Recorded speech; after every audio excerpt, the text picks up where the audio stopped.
Just like Facebook, one of the things you're going to have to do is get familiar with some of the policies of AdWords. Now, look, unless you're advertising in a particular area and it's quite a sensitive area like alcohol or drugs or health claims and things like that, you're going to find that they're pretty easy to comply with. So anyway, what you want to do is you want to head for this page, which is supportgoogle.com, and then you want to look for advertising policies. You want to come in here, and the main few that you want to be familiar with, you also might come across this page, which is pretty similar, and if you do come across that, just hit on advertising policies, you'll end up here.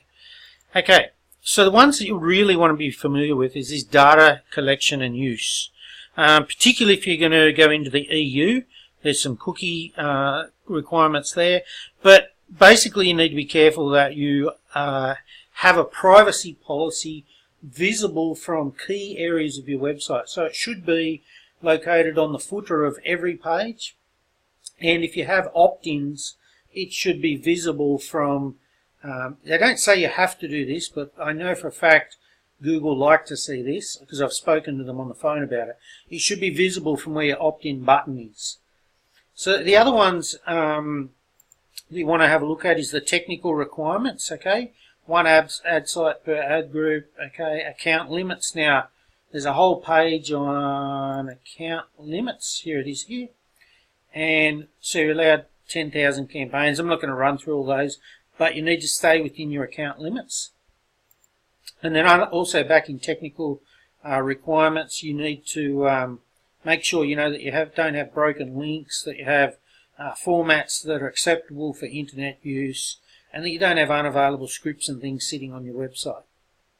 Now, a few other things that they like to see is a clear heading, and they love to see this subheading that describes what this site is about. Now, this is a great tactic as well to always have your CTA there. But if you do, then this is HubSpot, and they've got no problem. They don't have their privacy policy within view, and lots don't. So you can get away with that one, but I just do know that Google like it. That doesn't mean you have to do it. But your heading definitely can't be too misleading. You might get away with exaggerating a little bit more on, say, Facebook, but if you come over to Google, you've got to be careful that you don't exaggerate too much, or it's not going to be a page that you can run AdWords at. But that shouldn't be the end of the world, because you can set up a deliberate page for AdWords. The other things that you want to see is down the bottom of the page. You definitely want to see the disclaimer and the privacy policy like they have here, and the copyright information if it's relevant. Now, one other thing that Google definitely loves to see is the secure logo up in the URL there. Okay, so they'd like you to use an SSL. You don't have to yet, but you will have to. And if you are going to accept credit card payments or take any secure data, then you definitely need that. So if you're taking big questionnaires and things like that, they would definitely want you to be running a recognized SSL.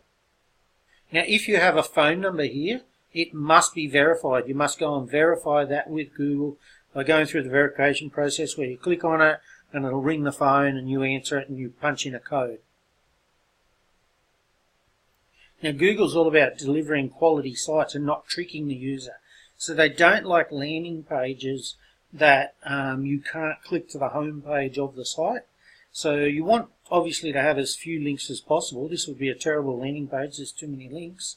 But one thing that they do want to see is that this here, and I'm hovering my mouse over it, and down the bottom it's telling me that that links to HubSpot.com. They definitely want to see that that is a clickable link to the home page of this website. So let's take a look at the Dollar Shave Club. They run a lot of Google ads, so these guys are definitely compliant. There's a lot of things to like about this. There's a few things I don't like, that they have so many links on their landing page. This is where their ad landed me, but these guys do an exceptional amount of trade. Got a video, which Google will love that. A very descriptive header. They probably wouldn't like the subheader so much. Call to action, that's great from a conversion point of view, but Google doesn't really care about that.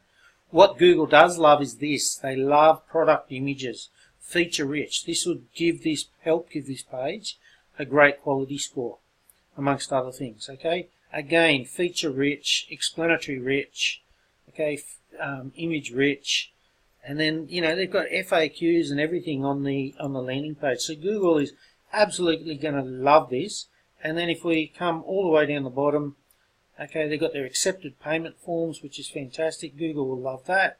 They've got their privacy policy and they've got their terms, and you can contact them from there. So this landing page has everything that Google would want. So if you want a good example, head on over to the Dollar Shave Club. I have no affiliation with them. But it's just a great example of everything that is required. The only thing I would get rid of on this is I wouldn't want all these menu products, all these menus on my landing page, because the less they can click on, the better.